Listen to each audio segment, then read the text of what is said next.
In this video, we'll learn how to add tools to your TARS account so that you can use them to increase the capabilities of your AI agent Gambits.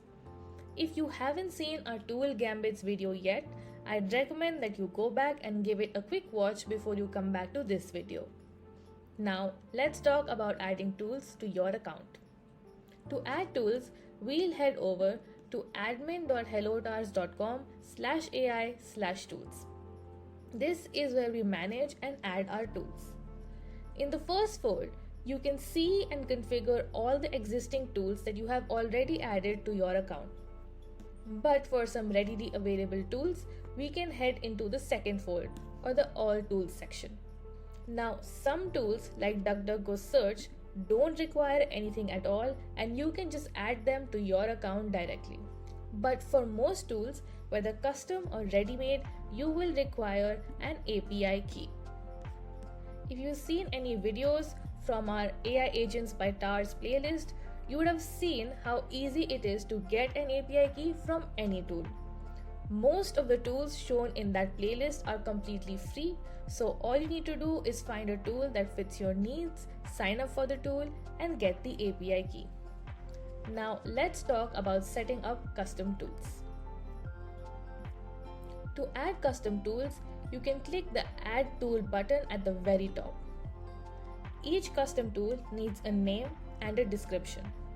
The name of the tool should be unique among all the tools that you have added to your account, whether custom or not. Next, you will require a schema. A schema is like an instruction manual that specifies what inputs the tool needs, what type of data it expects, and what it will give you back. The schema must follow the OpenAPI version 3 standard and be written in YAML format.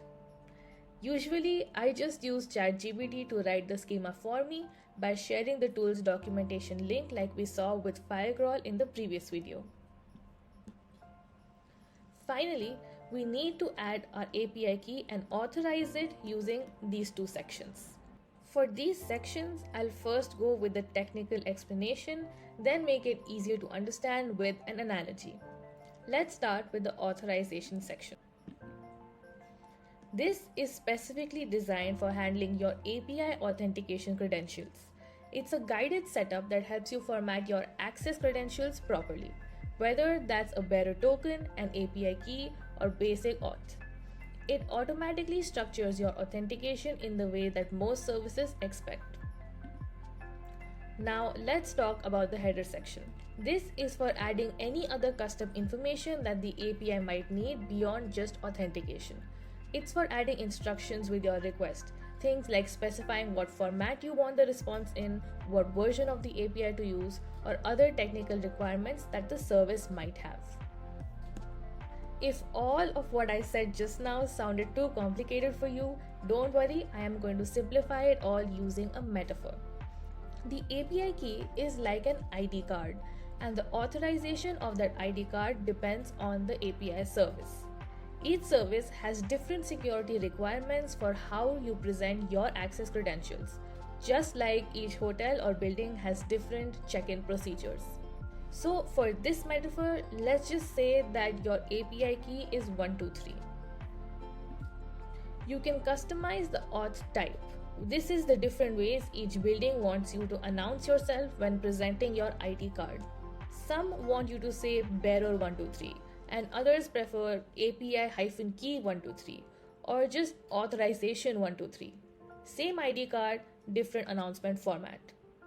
And you can customize the header name, which is tech jargon for where to present your ID, like choosing between the front desk or the security gate or the reception desk.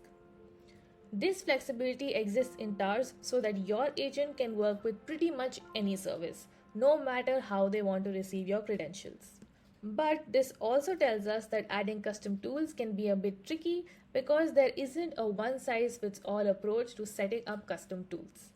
Each custom tool has its own requirements, so keep that in mind when you're setting up your own tools. Before we end this video, let me show you what the tool looks like once you set it up. For example, let's take a look at my People Data Labs tool. You can see all the available subtools and whether or not they are enabled. Lastly, once you've added your tools in here, make sure you refresh your agent's backend in the TARS no-code builder. In your Tool Gambit, your new custom tool will appear in the Tool drop-down menu over here. Tools greatly expand what your AI agent can do, from accessing knowledge bases to integrating with external APIs and services. Now that we have covered both AI agent gambits and tool gambits, you're ready to build more sophisticated conversational workflows.